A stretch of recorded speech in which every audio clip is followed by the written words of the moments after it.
Hello, everyone. My name is Youssef. I represent Stony Brook University. Stony Brook University is a large research comprehensive institution. We're known as the State University of New York at Stony Brook, located in New York. In today's presentation, we'll be giving you some very good information about navigating scholarships and also a few information about also internships. We do know how much this is important for students when coming to the United States and study. Basically, very good information that because we all want I've been an international student myself, and a lot of questions I wish I could have before. I mean, now if I think of like if someone asked me what were things that you wish you could have done now that you already finished your studies and everything, I would like I wish I knew about so many resources that are available to navigate the scholarships definitely and finance my studies. So that's very important. So we're going to share with you today all this information and what you should know when it comes to financial aid. So just to give you an overview where we are located, we're located in the state of New York, that's the Northeast. Where exactly in the Northeast is in the beautiful Long Island. So I will get to that eventually. So in today's presentation, we will be talking about giving you information about the meaning, what does it mean to get a scholarship or financial aid, types of funding resources available, how to apply for these resources, financial aid and then scholarship that are available, and what would be your expectations when it comes to financial aid. And understanding your expectations is very important. In the United States, there are more than 4,000 institutions. They're all willing to provide help financially to international students coming to the US. Basically, there are many reasons why. Most of the reasons is to diversify their campuses and also attract high achieving students like yourselves. So that's very important to know. So financial aid is money that is supplied by a source outside the family to help pay for the cost of education. That's what we mean by financial aid. However, it is very important to know that there are many different types of financial aid that could be either through scholarships, grants, loans. It could be when we talk about scholarship, there are many types of that scholarship. There's merit-based, there's need-based, uh, there are scholarship that need blind, need wear, and so on and so forth. And knowing what does that mean and differentiating between all these types is very important. Grants, as we know, are types of you apply for them all pretty much exactly as you apply for scholarships and loans, but grants are something given to you and you don't have to pay it back. While for loans, something that is given to you, whether by a private institution or by a federal institution of the country that you belong to, and you will be paying that. For example, here in the United States, we do have federal loans that are given to students, but these students have to meet some criteria, some requirements. Basically, those requirements are being a resident of a certain state or being a citizen of the United States, whether being a citizen or holder of a green card. If you're not one of these two, then you do not qualify for any federal loan. However, there are some institutions that would tell you that you would qualify for a loan through a bank only if you have a U.S. citizen or green card holder that would sponsor you here in the United States, and you would be able to get a loan but it will be from a bank, not a federal loan, obviously. So we will get into all of these. Grants is like some projects that were funded by the government, and they would give you money if you are selected and you prove that you will be a really great qualified person to actually go on that project, and it will be beneficial to the community, and that's how you get grants. So there is a long process for that, but for you as a student, you mostly qualify for what is called scholarships and financial aid. Basically, this term used in the United States to refer to students that are qualified for federal loan through FAFSA and others. So differentiating between these scholarships, these terms is very important. Like need where, need blind, like do we need, do institutions need to know your bank statement, your financial situation, your family financial situation, where you will have to fill out a form, you have to provide example, like what's called CSS form and bank statements and all of that. So those are very important things to know. So it depends always on the institution. Some institution, they may just give you a scholarship that without even asking for these bank statements or CSS profile, you just literally just write a paragraph, fill out this short form, and then they will, especially now, one thing we need to know as a student is the fact that you are, there are so many institutions now because of the current situation with the pandemic and the financial crisis affecting a lot of countries around the world, especially countries known for not financially stable. There's a lot of help provided. I do see that at my own institution. We are offering, we have increased the offerings for scholarships, whether it's need-based or merit-based or the You Are Welcome Here scholarship. And that's a benefit to a lot of students, international students coming to the US. So moving to the next slide. Types of scholarships. So there are many types of scholarship that you need to keep in mind. There is what it's called the merit-based scholarship. There is also what is called the need-based scholarship. So the merit-based scholarship basically is designed for students that are considered high-achieving students, students that that are really good academically. So there are ways and things that actually will look at to accept students through merit-based scholarship, for merit-based scholarship. These merit-based scholarships could have different names, so keep that in mind. They could be like, for example, some institutions would call it global excellence. Some institutions would call it as well different names like high achieving scholarships, but it is based on your academics. So we do look at your GPA, we do look at your SATs, we do look at your recommendation letters, and there might be a recommendation letter required for that. We do also have one scholarship, which is a merit-based scholarship at our institution. It's called the YS Scholarship, which is but only designed for women studying STEM and engineering. So that's also something to keep in mind. So, but it is based on merit. So having a good GPA, having good academic standings is very important for this particular type of scholarship. The amount for this scholarship could range depending on the institution, for example, but it's rare where you can find them covering a full amount, simply because a lot of institutions, they prefer to give little, so they can also give something so they can have more offerings to many students at the same time. So there is also a need-based scholarship. So the need-based scholarship, as I said, it could be need blind or need aware. So that's a very important to know. So need blind means like we don't want to know your bank statements. We don't want to have you go through a CSS profile or anything. We just apply, put together a justification letter, tell us the reason, and then we will have you either fill out a form or if we need more questions or more answers to some questions, we will reach out to you directly.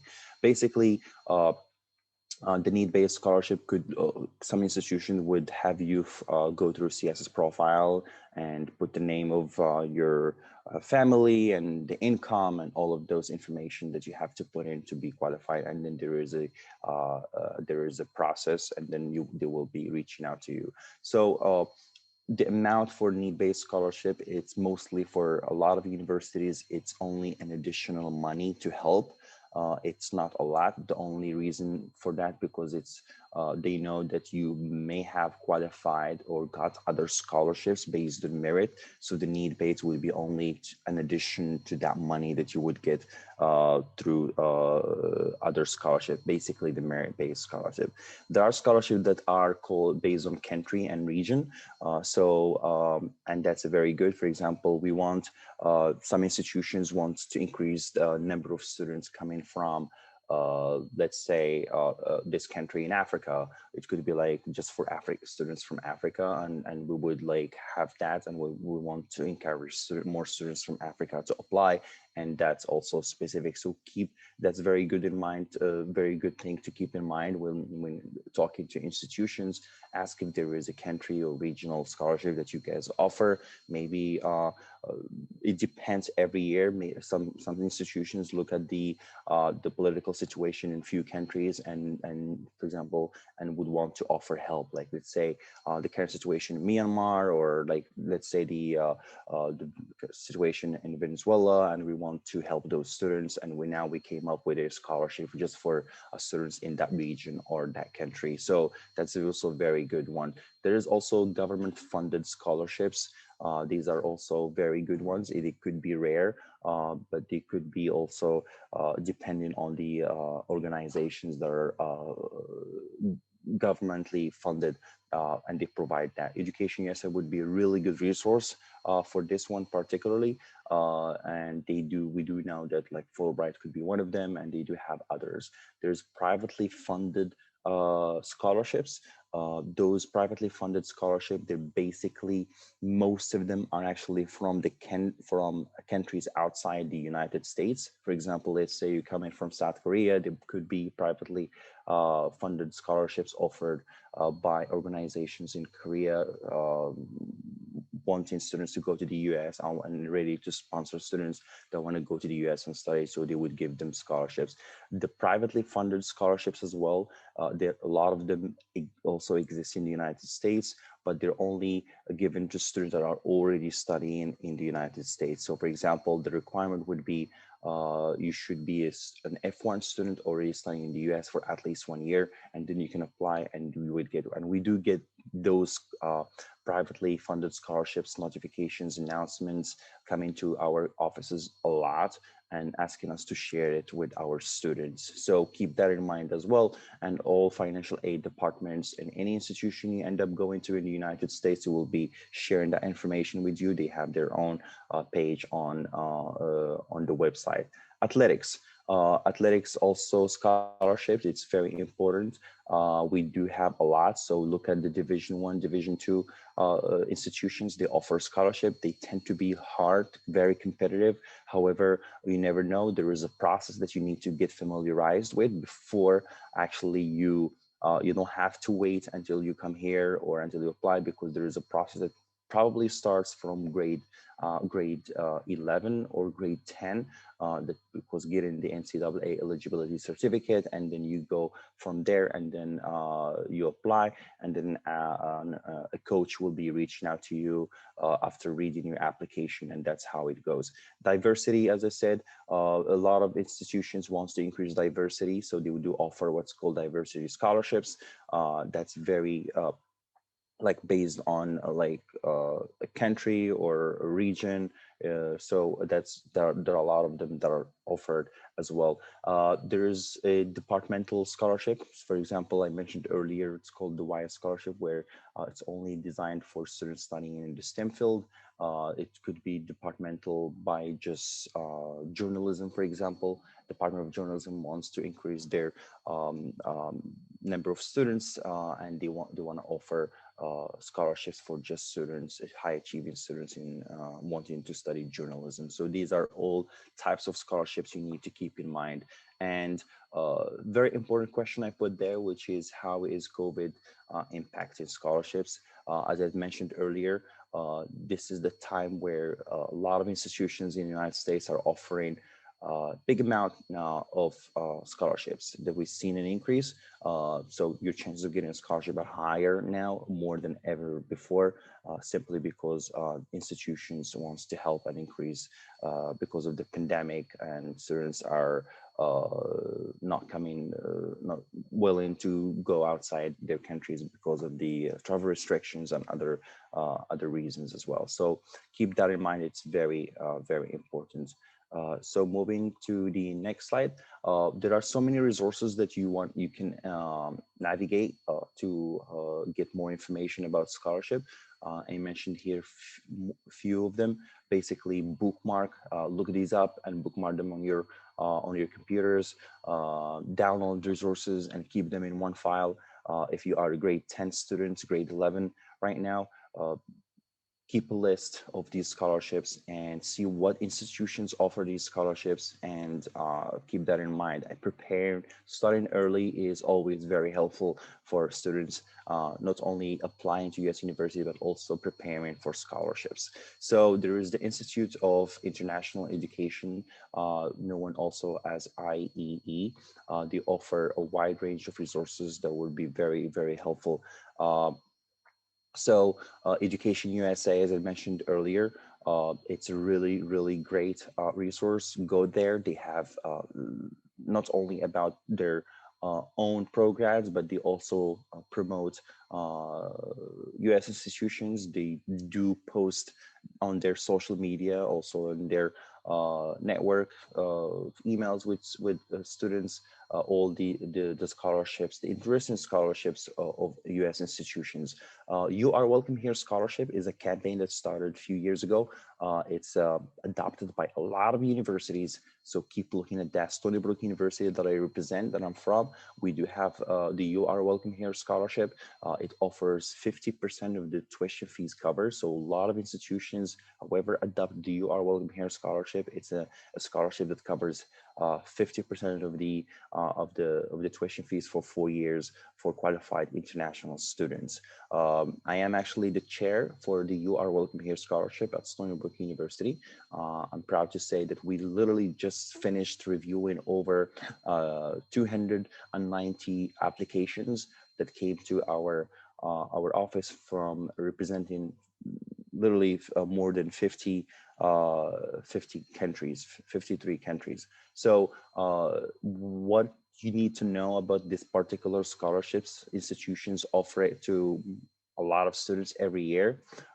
We all want 50% covered in our tuition fees, but what you need to know here is how to prepare for it and how to meet the deadline for that scholarship. It's very important. So what we require at Stony Brook, for example, we need students to demonstrate a high level of leadership. So we want leaders to come and apply for this. So when you apply for this, basically you need to apply to Stony Brook first, and then after that you just write an essay or put a video of yourself together talking about your leadership skills and what have you done during in high school, in volunteering or taking the leadership responsibilities, and so on and so forth. We want to hear about that. That's what we'll look at. We'll look at your leadership, how much of a leader you are, and how you can use those leadership skills and bring them to the community. So that's what is You Are Welcome Here Scholarship about. So keep that in mind and keep the deadlines. Mostly the deadlines for these scholarships is February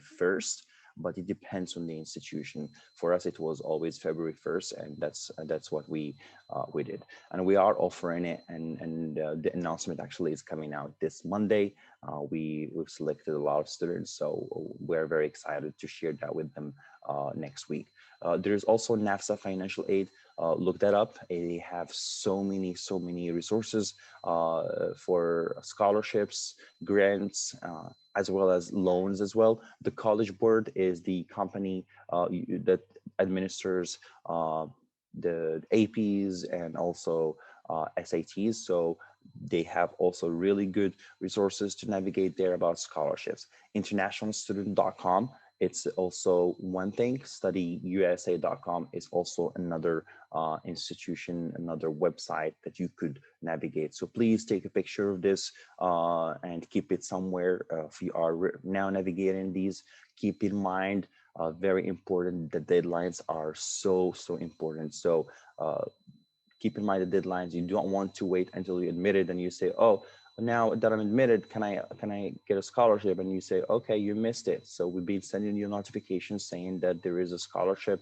that you could apply for and you never applied for it. And it's already March now. The deadline was February 1st. Deadlines are very important. So get organized, put together all the information you need and put it somewhere, develop a portfolio, develop an Excel sheet, and write down all those deadlines for the scholarships. So the more you apply, the more chances you get to get a scholarship.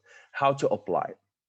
So as I said, do not miss deadlines are very important. So uh, make a column on the Excel sheet, make it red so it is noticeable as a reminder to you, and always keep that in mind. And also make another column saying what are the requirements and see which one is easier to apply. Apply for it first and go from there. Some of, but one thing also you need to keep in mind, get in touch keep in touch with the admissions counselors of that particular university. You are assigned an admissions counselor. It could be like me or my colleague, one of my colleagues. Keep in touch with us. We will help you. We will show you and make things easier for you and less overwhelming when applying for scholarships. So, because some institutions, we would advocate for you if you see that you're really interested, you demonstrated an interest, and you really wanted to scholarship. So we do see that need already just by you communicating and asking questions, and we would help you with that. Some offered at the point of admission. So basically, a lot of scholarships that you need to keep in mind is when you apply, you will be just automatically reviewed for them. So you don't have to do anything really. So you apply, once you submit your common application and everything, you get admitted, you could get an admission offer with a scholarship automatically. So that could be a thing. You could ask the institutions if that's the a case. Some of you apply for after receiving an admission offer. So, but just keep in mind, because this could be tricky and can be awarded also based on a guaranteed academic criteria or holistic review. So holistic review here means that it's not only one area that we'll look at a lot of things. So it's your academics, your personality, your essay, your activities that you have get involved in. So when you fill out the common application, there is a section where you need to mention your involvement, volunteering, your after school activities, what have you done. So that is, keep in mind, that's something we actually really look at, and we see how many you put there. So don't just skip it or just put one activity and just say, oh, that's fine, I just want to know. If you did something, please put as many as you could. Don't come up with things that you didn't do, but just get involved. And I'm sure you've done a lot at the high school level. Be prepared to provide financial documentation like CFS profile. So we do not provide that at our institution, but some institutions do provide that. Basically, it's a profile they create and put information about how much your parents make annually and so on and so forth. So setting expectations it's something that is very important. There are many scholarships, very few that can cover all expenses. So keep that in mind. Don't think that, okay, getting a scholarship, it's that's it, I'm gonna pay nothing. No. A lot of institutions in the United States want to help as many students as they could. If we offer you Brian, if we offer you, for example, a 100% scholarship, we could have probably just give you 50% and give Chloe or Lara another 50%. So this is better, helping to many people at the same time instead of actually just helping one student and leaving so many others. So there are chances, there are opportunities where you could get a full ride just by stackable scholarships, we call them. So for example, at my institution, you could get the UR Welcome Here Scholarship, and you could also get the Global Excellence, the merit-based scholarship. Those are stackable, and we could add the need-based if you need that on the top. Those are stackable. You can do that. Some institutions, they may not allow that. So keep that in mind. If you are considering a loan look at options in your home country. International students cannot apply for US bank loans without US citizens who can co-sign. So I mentioned that earlier in the presentation that if you want to do some students think that, all right, so I'll just get a loan in the United States, I'll find a bank. No, you have to be a citizen or a green card holder to do so, or you need to have someone in the US who would be willing to sponsor you and co-sign with you, then that should be fine. So student loans should be particularly from your home country if you want to do them. Have an honest conversation with your parents on financing your education.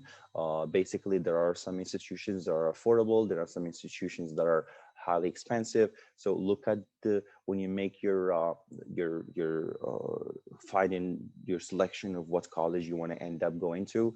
Look at these criteria because these are very important. Apply broadly.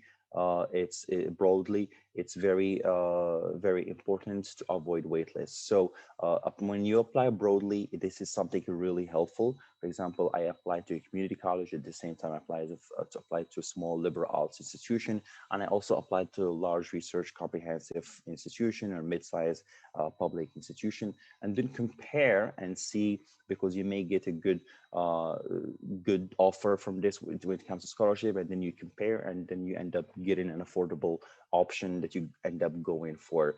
But keep in mind, some institutions, the most affordable institutions in the United States are community colleges. But those are institutions where you can only do 2 years, and then after 2 years, you will need to find transfer to another institution, and then to get your bachelor's degree. So this is something you need to decide. Do I want to go to community college first, and after 2 years I would need to look for another institution and join that. Is that guaranteed? Is that going to be easier for me? Or do I want to just go straight to one institution and be there stable for 4 years, focus on my studies, focus on the long-term goal after graduations, not having to be to worry about transferring again after 2 years. So these are all questions you need to have answers to. These are all expectations that you need to put together and set ahead of time when deciding about or navigating about scholarships. So full scholarships are very competitive. We all know that.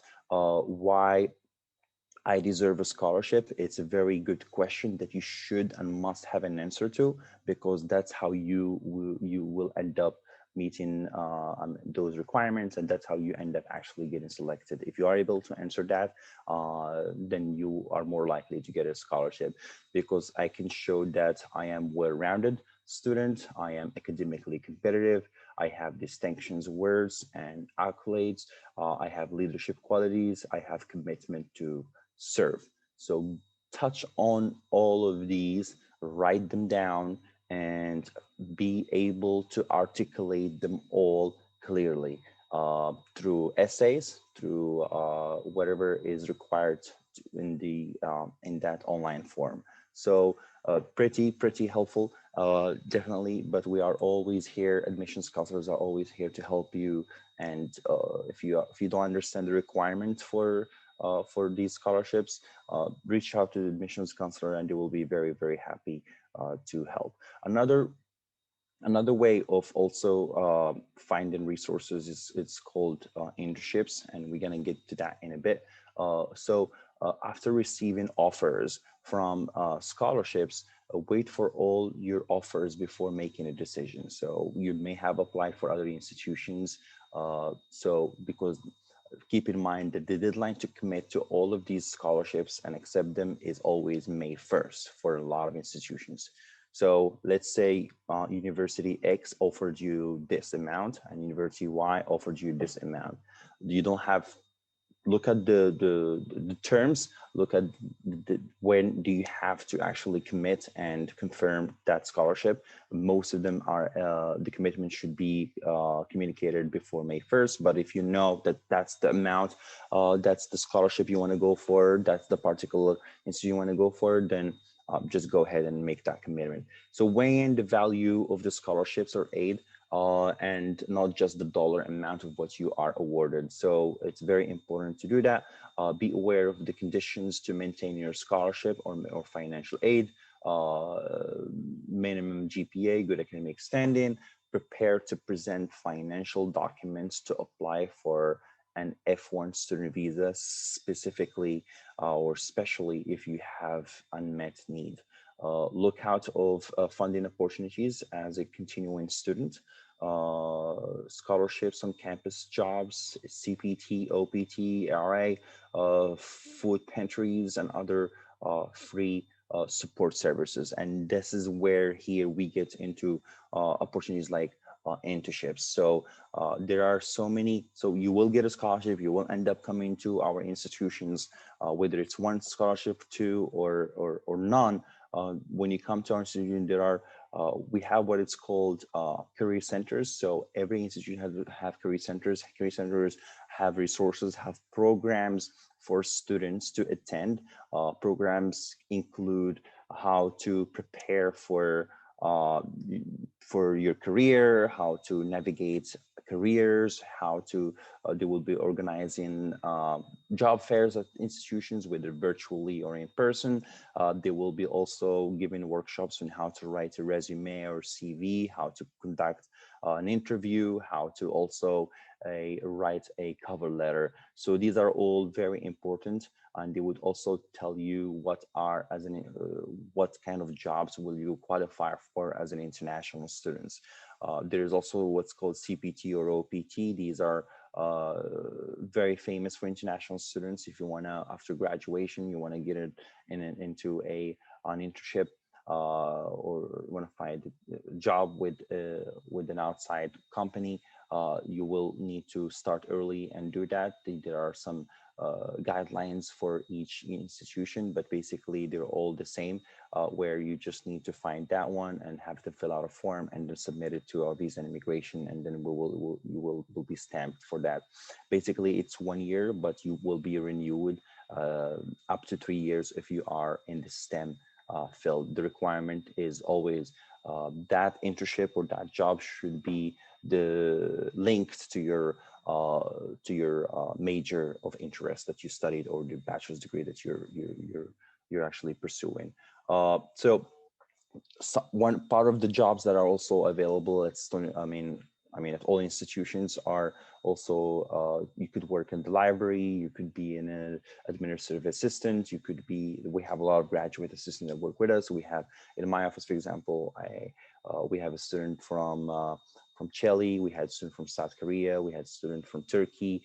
They're all working, answering emails, for example, working on projects. There are tour guides, there are RAs who are resident assistants. That's a job that could give you credits as well when studying here, and could give you some money as well. So keep in mind, you can always reach out to us and we would help you. We would connect you with jobs on campus, but the best resource, the best place to go to is always the career center. There's a website there, there's information put there, there are events that are scheduled. Get involved, go there and know how, and you will learn a lot on how to get jobs on campus. You could also be an assistant, teaching assistant, and those are all needed in a lot of institutions, of course. So look out for funding opportunities as a continuing student, and that includes scholarships or campus jobs and other free support services. So we have, I remember I had a student that used to work with us from Russia. She was a civil engineering student. Right after she finished, she was able to get an internship with a construction company. She did a summer internship with them, and right after that, her last year, she was actually offered a contract as a start with the $65,000 per year. So that's a good start. She got it in the city, New York City, and that was really, really helpful. Good example. We're so proud, and there are so many examples, of course. So understanding university expenses is very important. The overall picture of this is that and you write down and you understand how much it will cost for you to study, how much it will cost for you to live on campus, and how much it will cost for you, uh, like going around, going to the city, hanging out, and all of those other expenses that come along with these expenses I mentioned. So it's very important to know that and talk to your parents, see how much scholarships, the value of the scholarships compared to, and see the difference, and see, and be able to answer the question that you will be able to afford what you have to pay still. So paid per academic term, semester or quarter. So these are also very good things to know. Some universities, they have different ways of paying. You could pay per semester, you could pay per quarter, paid based on per credit hour or per full-time enrollment. So that's why I mentioned earlier, if working as an RA or teaching assistant, you could get credits for that. And that also because you pay, some payments are per the credit that you have completed. Most universities offer an installment plan, whether it's monthly installment or based on 6 months. So keep that in mind. Ask that question is very important. But definitely, when getting a job internship, keep in mind that don't ever think of it as a money that you would use to pay your tuition, because that's what we tell students to keep in mind. Most scholarship would go toward tuition and fees. And that's a very, very important thing to keep in mind as well, because scholarships, a lot of scholarships do not cover accommodation, housing. So that's very good to keep in mind also when doing your budget and understanding university expenses. We don't have a scholarship that would cover your housing. Housing is totally different from tuition. So any scholarship that you would get, it's only going toward your tuition and fees. So if you have any questions, please feel free to post them on the chat feature on Zoom here, or feel free to just raise your hand, and I will give you the floor to actually ask questions. So the cost range is based on location. So we're looking at trying to do your budget. Usually paid monthly for both on campus and off campus. On campus housing may cost more, but in its convenience, especially meals being immersed in the campus culture. Off-campus housing may be cheaper, but factor in meals and commuting and utility expenses. But the thing you need to keep in mind as well is, for example, I want to live off campus. You may need to actually get a car if you want to live off campus. So be able to ask the question, how far is whether that institution is in the suburbs or in the city. So if in the city and you want to live off campus, is it easy to find housing, or do you have to go outside the city to live in order, which means you will need to commute, and commuting doesn't mean, do I need a car, or do I need to just Uber, or take a train or subway? So those are all questions. So you need to look at the surrounding areas of the campus, and mostly what most of students do, they would do the first year or the second or the first 2 years living on campus, and then after that they would establish, like, they would friends, and they would know more about the surrounding areas and how to navigate around, and that will give them they will meet other friends, and together they will be able to actually find a place where to live near the campus. Or by spending 1 year or 2 years living on campus, that's enough time to maybe go and get a driver license, and then buy a car, and then eventually become independent, and be able to live out off campus. So that's something you need to keep in mind. But some scholarship do cover housing, so you may be able to find some scholarship that actually do cover housings. So books and supplies, this varies per course and decided by your instructor, professor. Options include online books, used books, rentals, or backpack programs. Most scholarships do not cover this expense.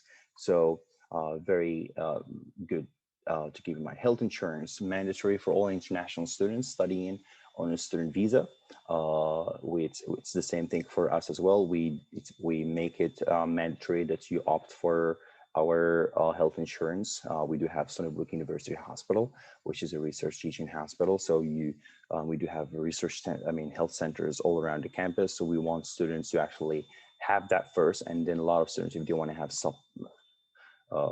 supplements, external health insurances, they could do that. So most scholarships or aid do not cover this expense, except for most government sponsored students.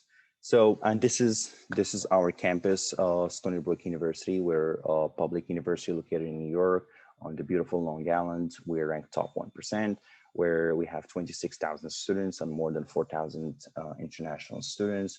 Very famous for a lot of programs, primarily engineering, computer science. We have business, marine sciences, and so on and so forth. I do see that some questions are coming in. I think if we are receiving automatic scholarship, are we still eligible to apply for other scholarships?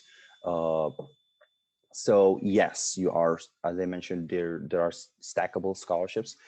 Yes, if you receive, for example, a merit-based scholarship, automatically we give you, let's say, $6,000 scholarship for every year. You can still get You Are Welcome Here scholarship. You could after getting the You Are Welcome scholarship on top of this, you could, if it's not enough, you could reach out to us and tell us if there is anything we could do to help. Then we could probably propose applying for a need-based scholarship, and then we walk you through that process. And that's a very good question. Some universities, they don't make that stackable, so keep that in mind. So um, that's a very good question. Thank you. Any other questions?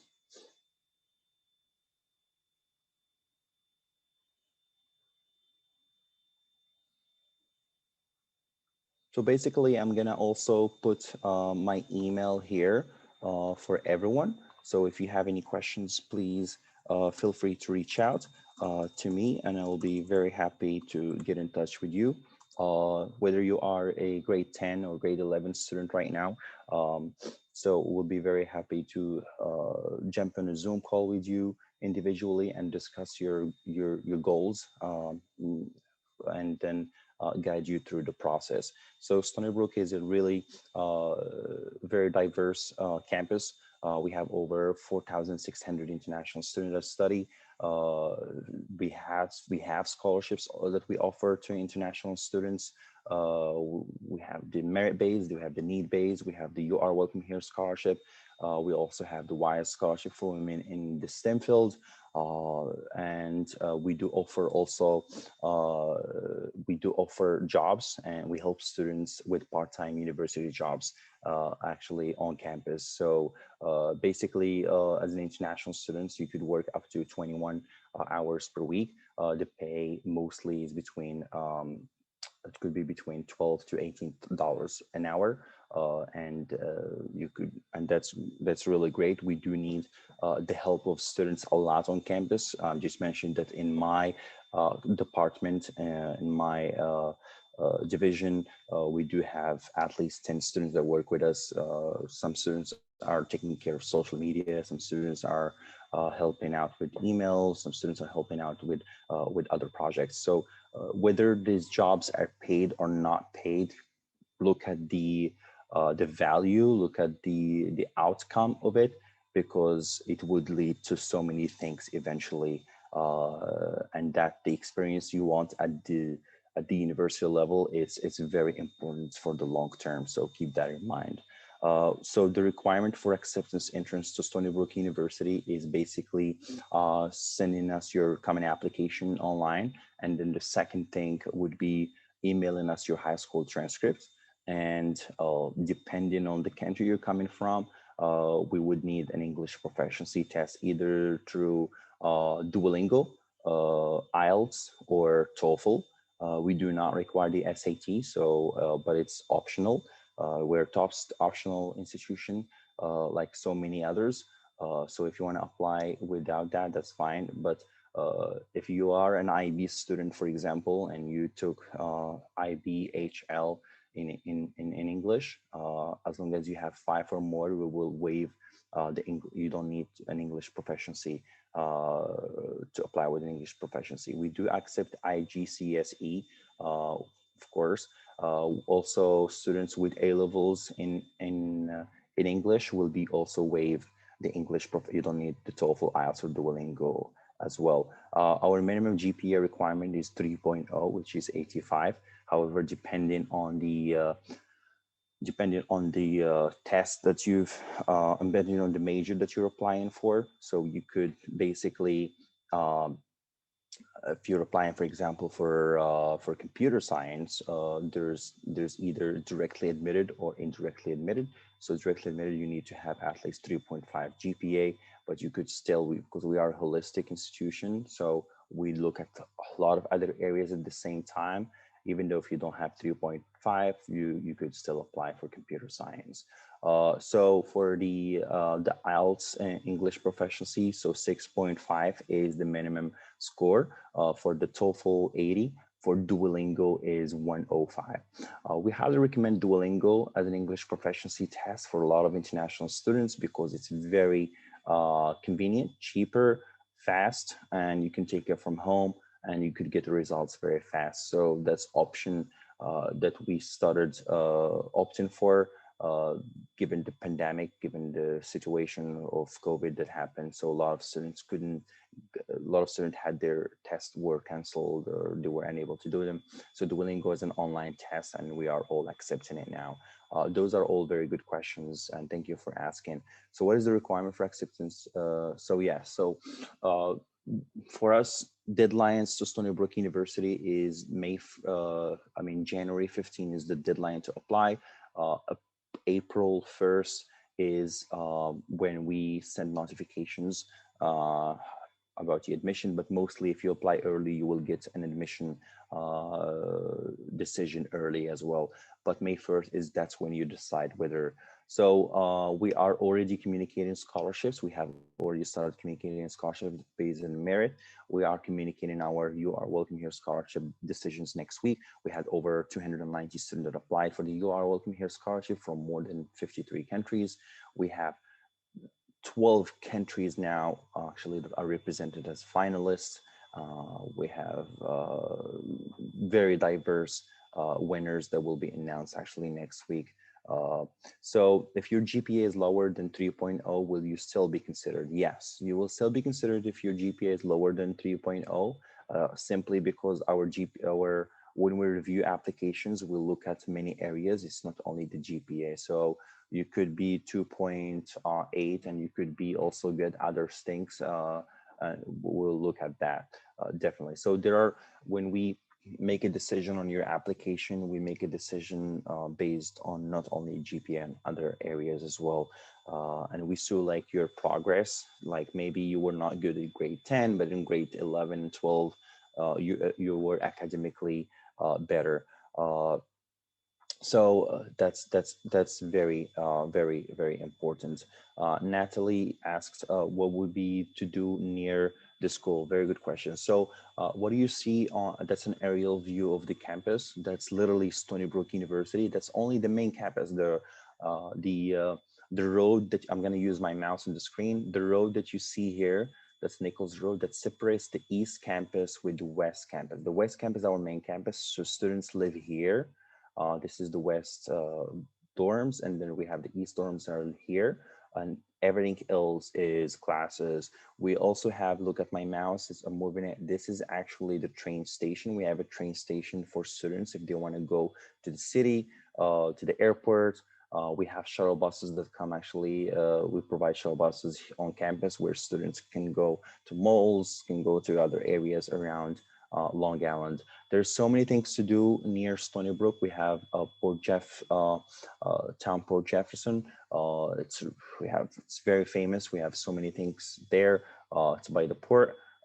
We have beaches on Long Island, a lot of beaches. So the best area you want to go to in New York, in the state of New York, if you in the summer would be, so you will see like everyone comes from all around to Long Island, because that's and you can see here I'm using my mouse as well. there's Long Beach, there's Jones Beach, there's all these beaches around the Southampton area. We have actually JFK Airport is also on Long Island. So if you ever fly in to New York, you're most likely to land on JFK Airport. JFK Airport is in Long Island, and the city is also on Long Island. So we're only 60 miles away from Manhattan on Times Square. That's around 45 to an hour from Stony Brook. How important GPA when it comes to application for Stony Brook? So GPA is very important, of course, but we are a holistic institution. So it's not only one thing that we'll look at, we'll look at so many things. So when you apply, for example, with a GPA of less than 3.0, but you do, we do see that you have very good SAT, very good scores in other areas. We would discuss with you, we will probably get an interview with you just to give you the options. For example, if you're applying for computer science and you want, but your GPA is 3.0, we would sit with you and tell you, listen, this would be the best option to do. Sit first, apply for undecided or general, get to the university first, and maybe if even your English proficiency test is lower, we would still accept you conditionally, where you will be most likely attending what we call intensive English center on campus. You will complete a semester, maybe 2 semesters, take more intensive classes of English, and then after that you will join your program. Most cases for students that have lower GPA, I would highly recommend them applying as general or undecided, and that's the best way to go around it. Get here, finish the first year you doing general studies, and then work hard, improve your GPA, and then declare a major right after that, whether it's business or any other major that would help you. So that would be my advice to you. So I'm gonna stop sharing my screen here, and of course, if you have any other questions, I'm looking at everyone. Please feel free to unmute yourselves and jump in the screen and just tell me how I can be of help. How much is the application fee? The application fee is $50. You could always apply for a fee waiver, and we will walk you through that process as well if you cannot pay the 50 application fee. Those are very good questions. Thank you very much. Thank you everyone for attending. Please feel free to unmute yourself if you have any questions, or just type on the chat as you've been doing. I hope I didn't miss any question. I hope I answered all the questions, but those are very good. I'm gonna post here. Thank you all. I'm gonna post again my email address for everyone. Feel free to save it. I can always meet with you individually this week or next week. If you have any questions going forward, you can also communicate with me through WhatsApp. I'm gonna put my WhatsApp number here. So feel free to reach out for any help or any information that you may need. Right?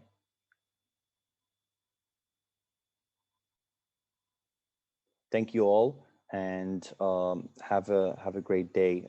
Kenny, Debbie, Natalie, Mohammed, Erika, and Merkamol, be safe, and I hope to be in touch with you soon. Okay.